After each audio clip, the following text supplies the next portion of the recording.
Úvodní slovo bych poprosil pana ministra Schwarzenberga. Není to poprvé, že se setkáváme s panem ministrem, taky už zde, taky v Bruselu a tak dále. A bohu díky máme opravdu velmi dobré vztahy s Makedonií. My máme největší zájem na tom, aby Makedonie, to země západního Balkánu, s ostatními svými sousedy se stala co nejdřív. Jak členem Evropské unie, tak taky spojenectví NATO a nemáme úsilí vlastně na tomuto cíli věnujeme. Makedonie to nemá lehké, musíme se přiznat, že během posledních 20 let po svém osamostatnění trpěla dvěma věcmi. Nejdřív válkami mezi ostatními bývalými jugoslávskými republikami, kterých dlouho se potáhly, pak samozřejmě taky obtížnou situaci v Kosově a teď zase hospodářskou krizi Řecka, což je přece nejdůležitější obchodní partner a soused Makedonie. Už pouze dopravní cesty byly pro jakékoliv makedonské zboží a tak dále velmi zkomplikovaný.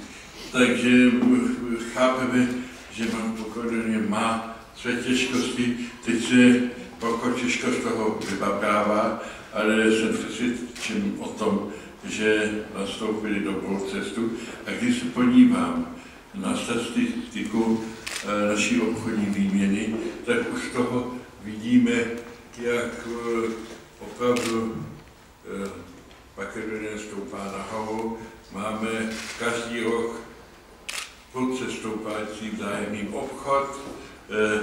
Letos poprvé dokonce Makedonie importovala víc do České republiky než obráceně, takže nastoupili velmi dobrou cestu.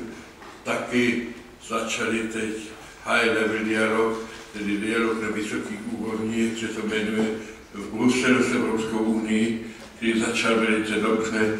Makedonská strana se prokázala jako velice dobře připravená, tak doufám, že když nesmyslný spor o jméno Makedonie skončí, že uvítáme co nejdřív Makedonii jako člena v Evropské unii, tak i ve spojenectví NATO. Ale teď bych rád slovo přenechám mému hostu. Jo, jedno bych ještě chtěl dodat. Dnes za necelý měsíc přijede náš premiér do Makedonie s velkou podnikatelskou misí, což doufám přispěje k tomu, aby ještě užší vazby a větší hospodářská spolupráce mezi našimi zeměmi a podniky nastala. Tak a teď konečně přenechávám to.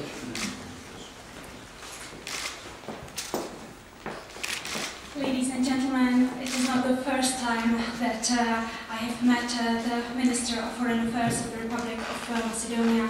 We have met on numerous occasions, for instance in Brussels and so on. Overall, our relations between Macedonia and the Czech Republic are very good. And of course, we are very interested in Macedonia's and that of its neighbors. We are very interested in their very soon accession to both NATO and the European Union, and we support their aspirations in this regard. Macedonia has not had it easy over the last 20 years. It has suffered many difficulties. At first it had to put up with the wars among the former Yugoslavian republics. It also had to put up with the difficulties in Kosovo. And now it has to face the economic crisis in Greece, which is very difficult for Macedonia because Greece is their main economic partner. And I understand that even though Macedonia faces many difficulties, it is on the good path, and I am convinced that they are on the right path. We today also discussed our economic relations. Our economic exchange is very good. Our mutual trade is on the rise. And in fact, last year Macedonia's import to the Czech Republic have been increasing significantly as well. recently also started high-level dialogue with the European Union, and it showed how well Macedonia is prepared. And I truly hope that once the naming dispute with Greece has been resolved, we will be able to welcome Macedonia in both the EU as well as NATO. And now I would like to mention one last thing. In less than a month, the Prime Minister of the Czech Republic, Nečas, with a large business delegation, will visit Macedonia, which I am quite confident will even more improve our economic relations. And now I would like to pass the floor to the Minister. Thank you very much, dear Minister, dear colleague, for these words. I think that it is a very significant fact that we have an opportunity to exchange views on the prospects of both of the tracks towards NATO and EU. For the Republic of Macedonia, it is of essential importance that progress on both roads is made. Regarding the NATO file, we have confirmed our dedication to act as a de facto NATO member state. Regarding the EU, we have very positive signals with the start of high-level accession dialogue, which is involving the European Commission and which will help us to advance even more in the reforms that are needed to the accession of Macedonia to the European Union. What is quite essential, and we have discussed also in this forum, is the regional cooperation. As we are heading to take the presidency of the Southeast European cooperation process, we believe that some of the experiences of the regional cooperation between the Visegrad Group countries can be of use to the concrete projects that we might be moving forward in our region. This is essential, and it reflects also the destiny of Southeast Europe to be part of both NATO and EU, and share the values of both families. For that, we have agreed during our discussion that consistency of this policy of enlargement is very important, and we believe that we will be able to work on that road to make sure that we can conclude the success stories. I would underline also the importance of our bilateral relations, where the economic dimension is very encouraging. The trade between both of our countries has been on the rise. I would also join the assessment that the coming visit at the prime ministerial level will be another occasion to strengthen this cooperation, and that we will be able to provide with even better results in the coming period. From a Macedonian perspective, we value the principled support that the Czech Republic is providing to our bilateral relation, to the strategic support on the road of integration to NATO and EU, and we are quite convinced that this will result in our membership in both families. Thank you. Děkuji panu ministru za úvodní proslovy a nyní, dámy a pánové, je prostor pro vaše dotazy. Takže já poprosím Luci Petrová, ČTK. Dobrý den obou ministrů, já bych měla dva dotazy. První je, jestli si myslíte, že se podaří, aby Makedonie vstoupila do NATO na summitu v Chicagu. To je první dotaz. A druhý dotaz je vnitropolitický, jestli si náš pan český ministr myslí, že ODS dostatečně řeší problém s kauzou bývalého primátora Béma. Děkuji. Jestli tu druhou otázku jsem nerozuměl.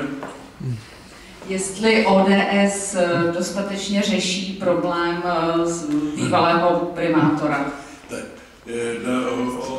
na obě otázky. Pane ministře, poprosím. I have two questions. My first question is for both ministers. Do you think that Macedonia will manage to join NATO during the next NATO summit in Chicago? And the second question is a domestic one. Minister, do you think that the Civic Democrats are addressing appropriately or enough the issue of the former mayor of the city of Prague, Bahden? Tedy Chicagský summit není věnován rozšířením. Vůbec různé země, které by byly žádoucí, jako aby byly budoucí členové NATO, nejsou na pořadu. Už dříve jsme se dohodli mezi státy NATO, že v Chicagu budeme spíše řešit vždycky problémy ministra defense a podobné otázky, ale nikoliv otázky rozšíření. Takže bohužel při té příležitosti Makedonie nepřistoupí ostatně, ale na přistoupení k NATO není potřeba, aby byl nějaký summit, tak to můžu dokonce vyslat pozitivní signál konference velvyslanců v Bruselu nebo něco. Nevyžaduje to tak vysokou úrovni, aby bylo přistoupení rozhodnuto. První otázka. Druhá otázka. Popravdě řečeno, já jsem si dávno předsevzal, že nebudu řešit problémy ODS. ODS je dostatečně veliká strana, aby si řešila své problémy sama, nepotřebuje k tomu pomoci a jak se z toho vybabrali, opravdu nemám tušení. Přiznávám se, že kdybych sám byl předsedou ODS a premiérem, tak asi bych vzal toto velikonoční období jakožto příležitost, abych se stáhl do kláštera a 40 dní pokání a potom vyšel s hodnotím, jak ten problém řešit. To by byl můj přístup k této záležitosti. Ale bohu díky, není můj úkol řešit otázky ODS. Opravdu ne. A nechci to řešit. Well, regarding the first question, NATO Chicago summit is not an enlargement summit, and we have already agreed with our NATO allies before that during our Chicago summit we are not going to address the issue of enlargement, but we are going to deal with other issues. However, there is no need for a summit for a new country to be invited to join NATO. This invitation can be extended, for instance, at an ambassadorial level, so there is no need for a summit in this respect. And regarding the second domestic question, I think that Civic Democrats are a party that is large enough to deal with their own issues themselves, and I think they do not need my help. It's up to them how they are going to put up with this. And if it were up to me and if I were in their place, I would probably use this period of Easter holiday to hold back and probably be in a monastery for some time and think about the situation. I would only be able to address the first question. And in respect to expectations regarding the Chicago summit, I think that things are quite clear.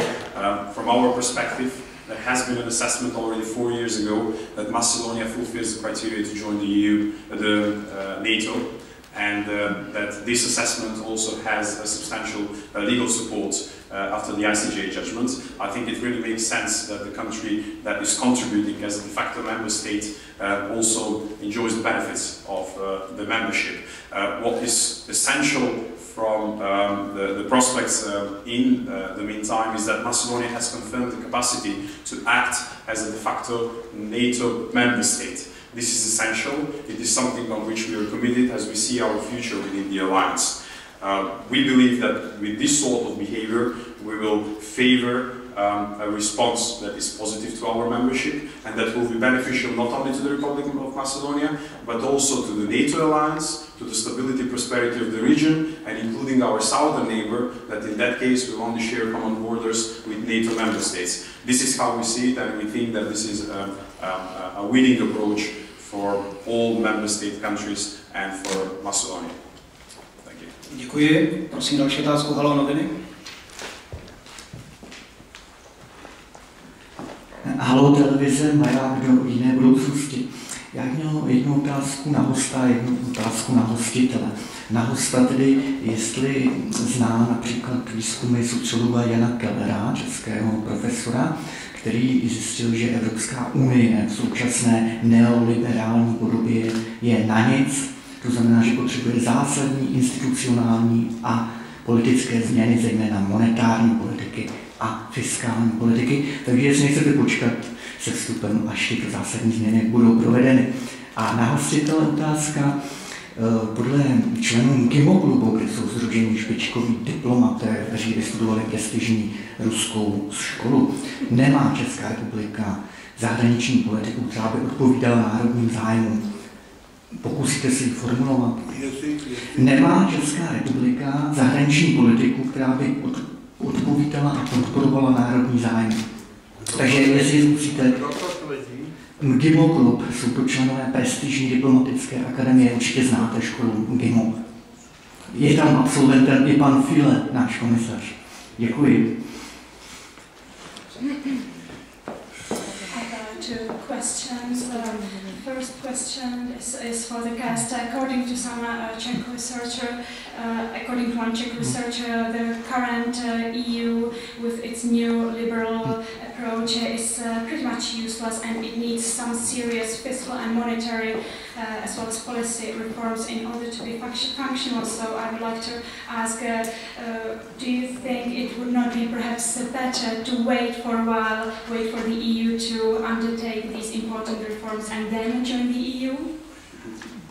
Thank you very much for this question. I think it is relevant considering the current challenges that the European Union is facing. What is quite essential is that through our example we have shown that you can act responsibly even before joining the European Union by making sure that you respect the mechanisms and you try to implement policies which are in favor of macroeconomic stability and which enable the country to contribute for the overall fabric. We have at our level tried to provide with such policies. For example, the debt level is below 30% of the GDP. We are running a deficit that is below 3% on an annual basis, and we try with this sort of behavior to provide for long-run sustainability. We are really hopeful that the current economic challenges are only going to strengthen the European idea and will enable European companies to become more competitive, because we are talking about a global market. This is our vision as a candidate country, and we strongly believe that the project that was started some decades ago is the most successful project for peace and economic prosperity on this continent. This is how we look at it at times of crisis as well. Thank you. No tak na vaši otázku, tady musíme nejdřív si objasnit, co jsou český národní a státní zájmy. Dle mého názoru plně náš ministr zahraničí plní tento úkol, jak co se týče našich politických zájmů, zakotvení naší bezpečnosti v rámci NATO, naší nepřímě vojenské bezpečnosti v rámci Evropské unie. Jsme malý tuzemský stát uprostřed Evropy, takže jediný možnost, abychom uspěli, je, abychom v rámci Evropské unie uspívali. Proč mimo jí možnost prostě nemáme, jsme obklopeni evropskými státy a s tím musíme ho počítat. Máme velmi dobře promyšlenou taky naší politiky vůči státům mimo Evropské unii. Zrovna jsem na tom pracoval, když jsem navštívil jak Filipíny, tak Vietnam, tak Korej, kde máme docela řádné úspěchy. Samozřejmě, když někdo je toho názoru, že naším národním zájmem by bylo se znepřátelit celou Evropskou unii, nebo že naše hospodářská budoucnost je postavena nad tím, jaký vztahy budeme mít s Čínou nebo se společností nezávislých států, tak asi neodpovídám jeho představě. To je možné. Nicméně my jasnou vizi českých státních zájmů máme a taky je uskutečníme.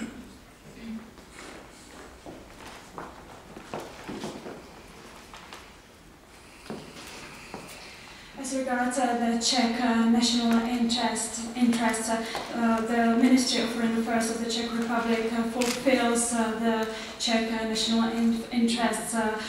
Our defense is anchored in NATO. We are also a member of the European Union, and being a small nation in the middle of Europe, We need to be part of the EU and of larger structures in order to be successful and in order to have good relations. We also have a very well thought through policies with other countries outside the EU. This was reconfirmed, for instance, by my recent visit, for instance, to Korea or Vietnam. We have very good relations also with these countries. However, if someone is of the opinion that we should alienate the rest of Europe and our allies, then in this case, I'm afraid I do not fulfill their expectations. Děkuji. Prosím další otázku týkající se výsledků dnešního jednání pánů ministrů. Máme další otázku? Ne? Takže dámy a pánové, děkuji vám všem za dnešní čas a za váš zájem. Přeji vám krásný zbytek dnešního dne.